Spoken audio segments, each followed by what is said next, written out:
آپ کون سے شیخ عبدل قادر جیلانی ہے کہ آپ نگاہ مار کے یہ کچھ کر لیں؟ ہاں تو اور کیا، گندوں کے لیے انبیاء، ان کی اولادیں.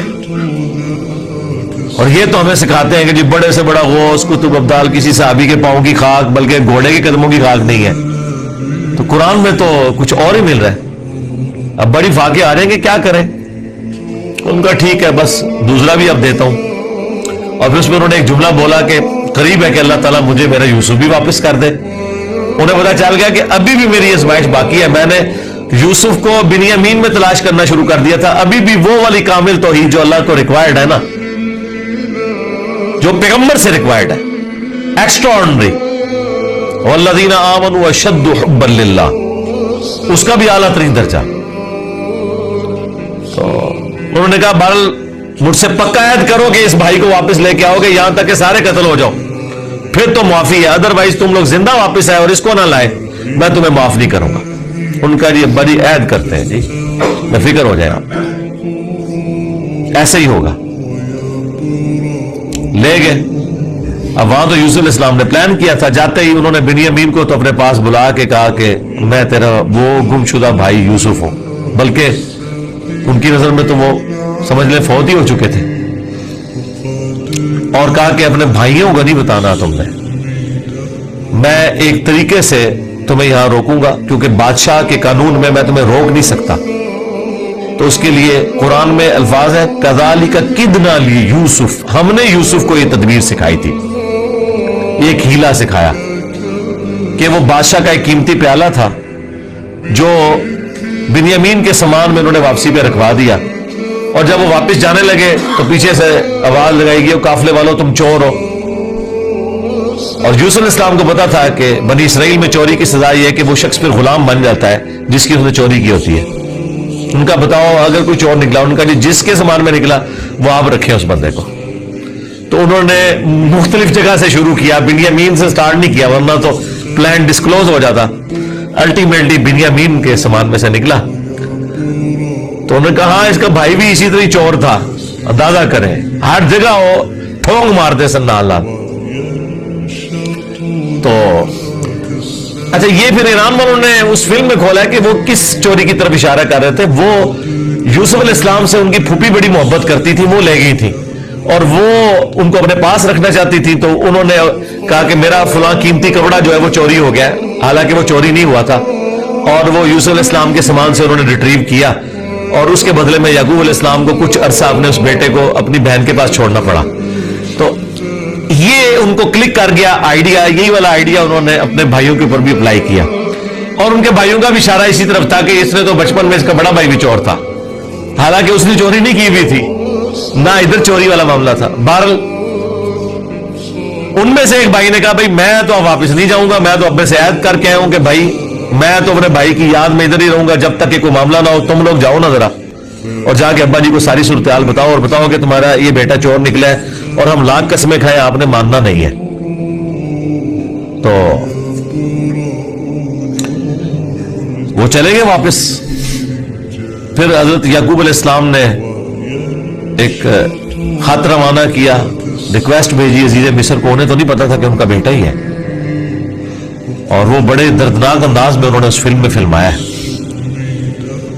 الٹیمیٹلی جب وہ اگلی دفعہ واپس آئے، ان کا ہمارے ابا جی تو پہلے ہی نابینا ہو چکے ہیں، اب یہ دو جدائیاں کیسے برداشت کریں گے، آپ رحم کریں، ہم پہ ترس کھائیں.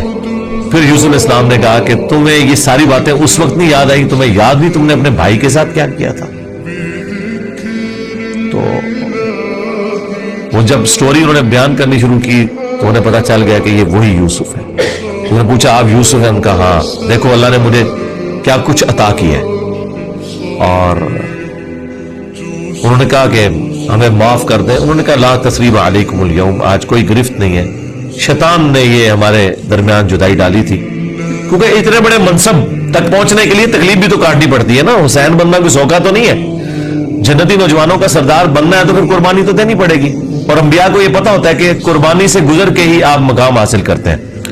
انہوں نے کہا کہ یہ میری قمیض لے جاؤ، اللہ تعالیٰ نے وحی کے ذریعے مجھے بتائی ہے یہ بات، جا کے میرے والد کی آنکھوں پہ ملو، اللہ تعالیٰ ان کی بینائی کو واپس کرے گا. اور یوں وہاں سے قاصد نکلا وہ کرتا لے کے یوسف علیہ السلام کا.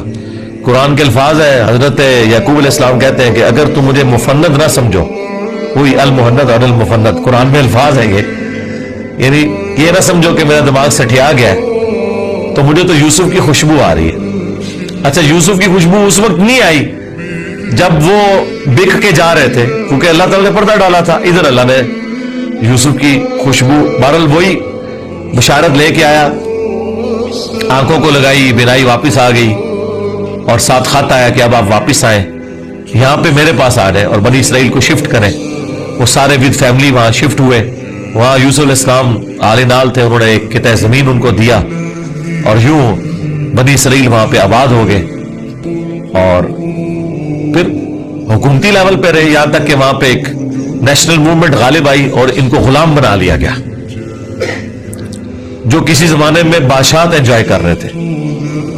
اور پھر ان غلاموں میں اللہ تعالیٰ نے حضرت موسیٰ علیہ السلام کو مبعوث کیا اور فرعونیوں سے نجات دلوائی, ایک منجی اور ہادی بنا کے.